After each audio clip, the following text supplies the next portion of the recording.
Tonight in education, there's a growing conversation around how to handle discipline and safety at schools. At Frayser Community Schools, officials are launching what it calls an anti-racism initiative for the upcoming school year. Here's Jalen Sochek on what will change when it comes to how educators handle students. Frayser Community Schools founder Bobby White said the last 18 months reinvigorated what he always thought.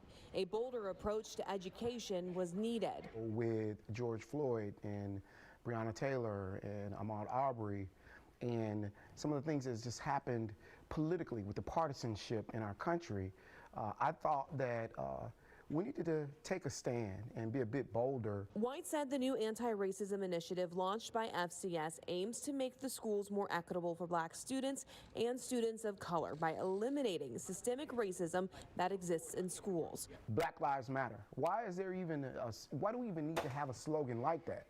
Because of our biases and because institutional racism, black lives have not mattered the way that they should. As a result, it trickles down into schools. During in-service days, teachers trained for the new initiative that includes a no expulsion rule for students.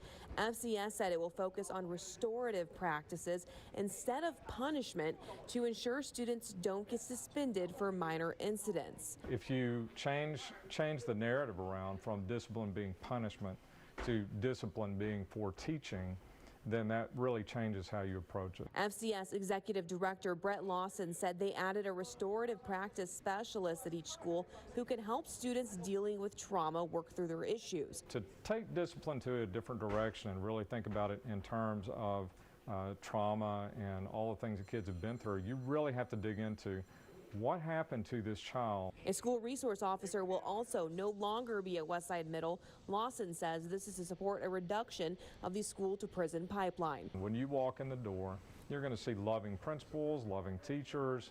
There's not going to be anything that might trigger you to be averse to the school building. Dr. White hopes when the new school year begins, students recognize a change in culture. What it means, I think that child can now understand that they're thinking through my challenges as opposed to seeing me as the problem.